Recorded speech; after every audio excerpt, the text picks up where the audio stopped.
Welcome to Off the Page, the show where we talk with Colorado authors to get the story behind the story. I'm Stacy McKenzie, a librarian here at Mamie Dowd Eisenhower Public Library in Broomfield. I'm so happy to be talking to Mary Yoakum. Mary, welcome to the show. Thank you. I'm so glad to have you here today. The first thing I want to ask you, same question I ask most of my authors. When you are not writing, what are you doing? Well, currently, I am the program assistant for the ambassador program out at Denver International Airport. Those are the guys with the white hats and the tan vests that help people find things, guide them along their journey.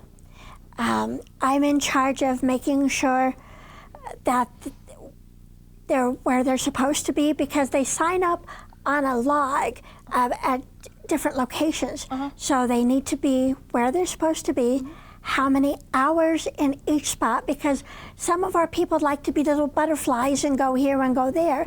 So management wants to know how many hours in each position they are. So that generates reports. And so not only that, we're in charge of making sure their badge is current because they have to get FBI clearance. Oh my, yes. Yes. So I help them with the badging process and their hours because they're supposed to have so many hours per quarter. So we work on that all together. Wow, that is nothing like being an author. When did you decide to become an author? Well, actually, I've been a storyteller all my life.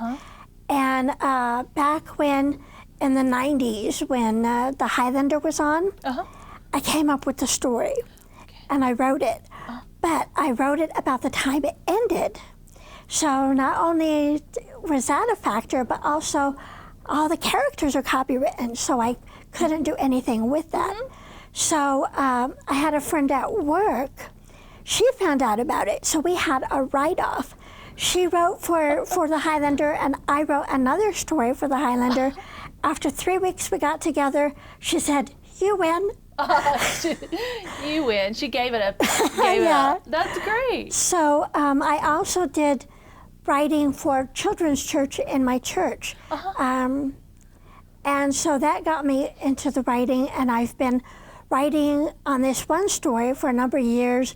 I pick it up and every once in a while, but lately, a couple years ago, I decided you need to do something you can sell. So I sat down and I put my thinking cap on and I started the process. That's a wonderful story, and it started with fan fiction, sort of like PD. So that's really interesting. So what is your favorite type of genre to read, or what Romance, influences of course. Romance? That makes sense. I read it, write it, live it. My favorite authors are Catherine Coulter, Nora Roberts, writing as J.D. Robb. Gotta have some drama in there. Yes, good. Iris Johansson, love her Eve Duncan series. Susan Mallory, Susan Wiggs, Linda Lyle Miller. Okay. Yeah. Yes, all romance with some good plot in there. Wonderful. So when you decided to write your romance book, yours is it a Western theme or just a horse theme? Well, you would say it's a horse theme because it centers around the cutting horse circle. Right. What this is Alicia escaped an abusive marriage. And so I had to think, what was she going to do to support herself? Because a lot of these women that are caught up in an abusive situation, they stay because they don't know how they can support themselves, how they can put food on the table, clothes on their back, a roof over their head.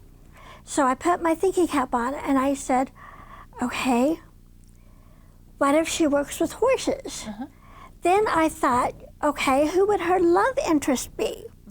Well, okay, she could fall for a vet in the process of working with horses. So I went to the library and I looked at some books and I settled on Linda Campion's Training and showing cutting horses. That's basically my resource, my Bible for this project. That's wonderful. So you had research to do for this book?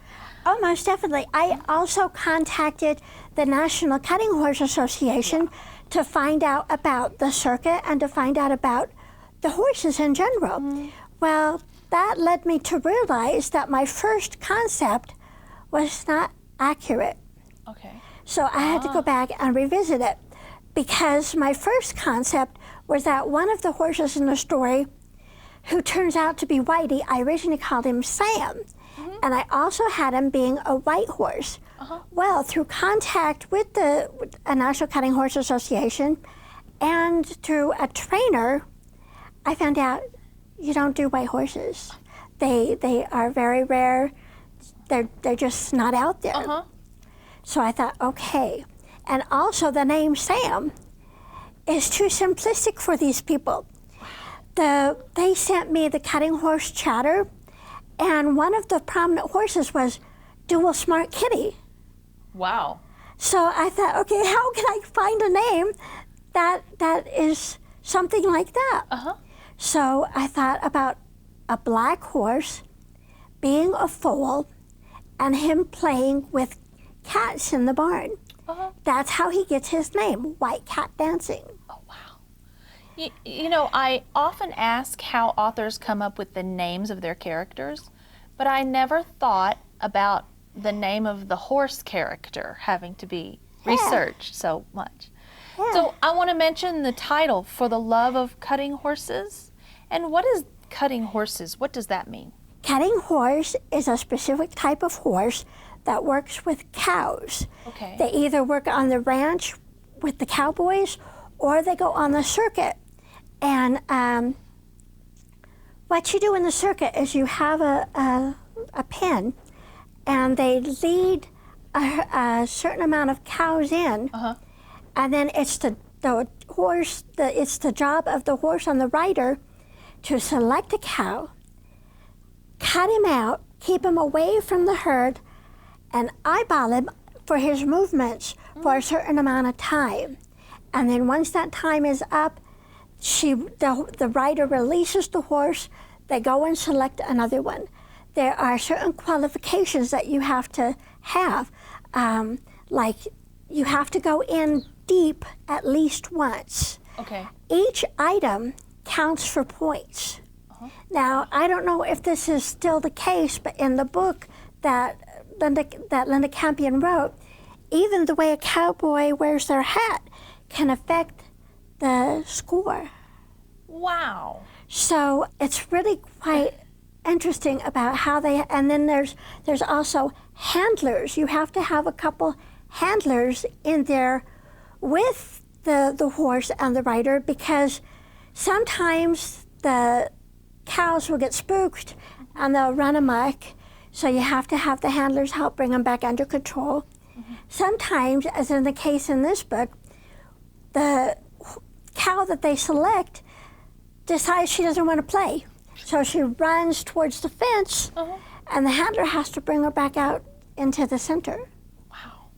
And so I love hearing how detailed the backdrops of the stories are. Tell me more about your main character and how she gets into this. Okay. Alicia got the bug for horses when she was really young. She lived on a farm with her father. Her father turned it into an area where she could work with horses. And she also went out and did cowboy work for a while and realized, hey, there's more to this than I thought. I need some education. So she went to school, and that's where she came up with the idea of breeding and training and showing. All that mixed together. Oh, wow.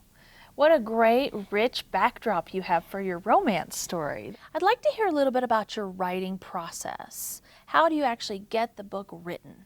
Well, first I think about what am I writing? In this case, she escapes an abusive marriage. So, okay, what does she do? How does she handle it?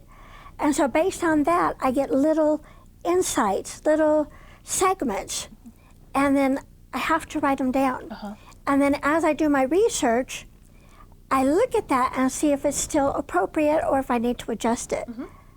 Good. And it all falls together eventually?